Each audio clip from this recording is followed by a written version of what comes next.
Guardians के mobile पर भेजा है कि जिन जिन लोगों ने अपना फ़ी बुक कलेक्ट नहीं किया है या फ़ी नहीं दिया है वो तत्काल आकर के अपना फ़ी बुक कलेक्ट करें और फ़ी की पेमेंट करें।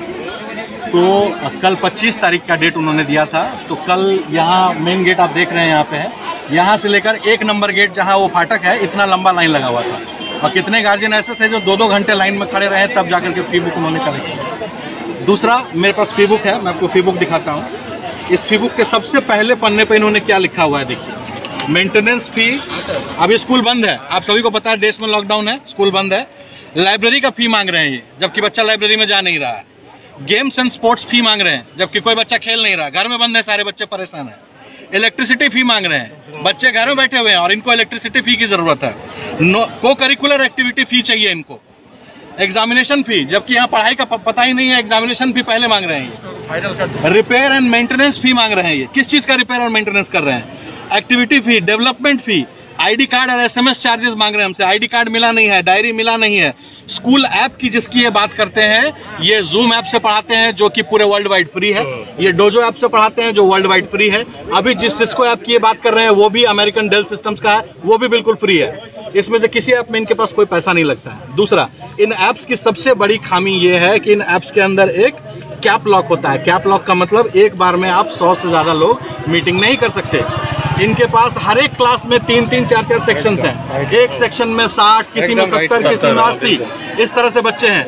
100 बच्चे एक बार अगर उसमें लॉगिन कर ले तो जो बाकी के 100-150 बच्चे बचेंगे वो उसमें लॉगिन ही नहीं कर सकते। इसका मतलब आपको सुबह 6 बजे से जैसे हम राशन की लाइन में लगते हैं वैसे सुबह से गार्जियन को तैयार होना पड़ेगा कि हम बच्चे को लॉगिन करके बैठे ताकि उसका नंबर आ जाए और उसको पढ़ाई मिले। वो भी कैसी पढ़ाई, जिसमें ना टीचर की शक्ल नजर आती है, ना उसकी आवाज सुनाई देती है, वो बोर्ड पर क्या लिख रहा है वो उसको सुनाई नहीं देता है। और गलती से अगर बच्चा पूछ ले कि सर आपने क्या लिखा है मुझे नहीं, तो टीचर जो है वो चिढ़ करके क्या करता है, उसको डिस्कनेक्ट कर देता है। और ये रिटर्न में दिया है उन्होंने अपनी वेबसाइट में रिटर्न में लिखा है कि अगर कोई बच्चा बोलेगा तो हम उसको डिस्कनेक्ट कर देंगे और उसको दोबारा कनेक्ट नहीं करेंगे। ये उनकी वेबसाइट पर मेंशन है। अभी भी कोई चाहे तो वेबसाइट खोले और खोल के देख सकता है। पढ़ाई लिखाई हो नहीं रही है। शुरू में इन्होंने 3, 4, 5 चैप्टर्स के एक साथ क्वेश्चन आंसर्स लिख करके दे दिए। बच्चे सिर्फ क्वेश्चन आंसर उतार रहे हैं। उन्हें ना वर्ड मीनिंग पता है, ना कोई समझाने वाला मिला, किसी भी तरह का कोई प्रैक्टिस तो हो नहीं रहा है। दूसरी चीज है, जब इस लॉकडाउन में आपको पता है कि बच्चों की मानसिक स्थिति नहीं ठीक है, उनको घर से बाहर जाने का परमिशन नहीं है, वो खेल नहीं पा रहे हैं, इतना प्रेशर बच्चों के ऊपर क्यों डाल रहे हैं? वो जो करिकुलम है इनका, वो करिकुलम इनको कम करना चाहिए। अगर आपके पास उतना सामर्थ्य नहीं है पढ़ाने का तो जो अननेसेसरी चैप्टर्स है उनको आप कम कीजिए। मैथ्स और साइंस अगर आपको लगता है जरूरी है उसको पूरा पढ़ाइए, लेकिन ड्राइंग कराना, SUPW के आर्ट्स देना, इसके अलावा हैंडराइटिंग के मार्क्स देना, मतलब ये सब मुझे समझ नहीं आ रहा कि इसका कोई लॉजिक ही नहीं बनता। सबसे बड़ी चीज इसके अलावा जो मैं आपको पॉइंट आउट करना चाहूंगा कि ये स्कूल का जो स्टाफ है, जो खास करके टीचर्स हैं यहाँ पे, वो टीचर्स बच्चों के साथ कोऑपरेट नहीं कर रहे हैं। जो छोटे छोटे बच्चे हैं जो कि कभी जिंदगी में ऑनलाइन कभी गए नहीं, ऑनलाइन पढ़ाई नहीं की इन्होंने, उन बच्चों के ऊपर इतना प्रेशर डालने का कोई मतलब पैदा नहीं होता। सीधी सी बात है। ऊपर से जो टीचर्स हैं वो टीचर्स सिर्फ रीडिंग लगा रहे हैं। अगर आप सारे वीडियोस पढ़े हुए हैं, अगर किसी वेबसाइट पे जाइएगा www.St. Joseph Convent CRJ जो वेबसाइट है उस पर अगर आप जाते हैं उस पर सारे वीडियोस हैं। अगर आप बोल के पढ़ रहे हैं बिल्कुल उसी तरह से टीचर्स पढ़ करके और पूरा चैप्टर कंप्लीट, और वो अपनी जिम्मेदारी से मुक्त हो जा रहे हैं। लेकिन क्या बच्चे मुक्त हो जाएंगे? उनको देगा। और उतना ही नहीं, चूंकि इतना सारा करिकुलम मिल रहा है तो हम पेरेंट्स भी कहीं कहीं मजबूर हो जाते हैं उनके ऊपर प्रेशर डालने में कि तुमको ये पढ़ना पड़ेगा बेटा क्योंकि ये दिया हुआ है। डिमांड कर रहे हैं कि सबसे पहली चीज तो ये है, जो ऑनलाइन पढ़ाने का ये शिक्षा जो है इसको सुधारा जाए। जो सेक्शन वाइज पहले क्लास में पढ़ाई होती थी, सेक्शन वाइज पढ़ाएं, और एक बार में 20 या 25 से ज्यादा बच्चों को किसी क्लासरूम में एंटरटेन मत कीजिए, क्योंकि हर बच्चे को कुछ अगर समझ में नहीं आ रहा है तो पूछने के लिए उसको मौका मिलना चाहिए। रोल नंबर वाइज टाइमिंग दे दीजिए। बिल्कुल, आप अलग अलग रोस्टर बनाइए, अलग अलग क्लास टाइमिंग में पढ़ाइए। एक तो हो गई पढ़ाई से रिलेटेड बात। दूसरी चीज है, चूंकि इस वक्त पैंडेमिक है, पैंडेमिक में लोगों की आय का कोई स्रोत नहीं है।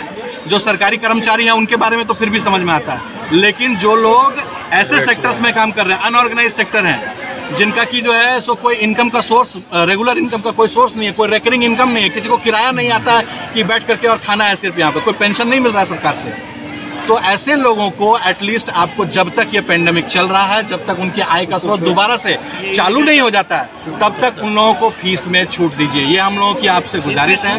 और बिल्कुल वही चीज है कि हम लोग फीस ना देना पड़े, इतना हम लोग कीजिए। सबसे बड़ी बात है कि ये जिस स्कूल के सामने हम खड़े हैं, Saint Joseph convent high school, ये हजारों करोड़ की एंटिटी है। ये कोई ऐसा स्कूल नहीं है कि इसमें 10 लोग काम करते हैं और किसी बनिए का स्कूल है। हजारों के सेंटर्स हैं ऑल ओवर इंडिया में, और इनके पास इतनी प्रॉपर्टी है कि 5 साल भी अगर पेंडेमिक रहे तो ये लोग बिठा के टीचर्स को खिला सकते हैं। और यहाँ पे ये CBSE स्टाइल में बीएड टीचर्स को नहीं लेते हैं। यहाँ पे किसी टीचर की तनख्वाह 5,000 है तो किसी की 6,000 है। ऐसे टीचर्स की ऐसे बिल्कुल सही बात, किसी की 2,000 भी है।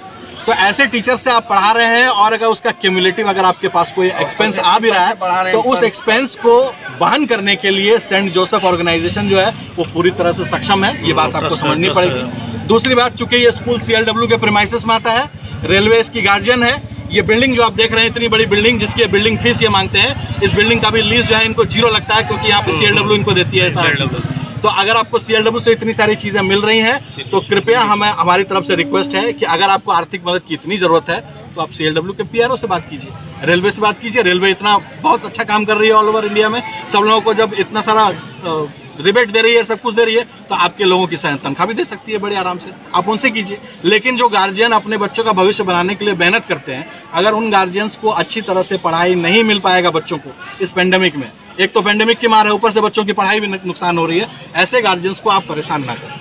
यही हमारी बस मांग है।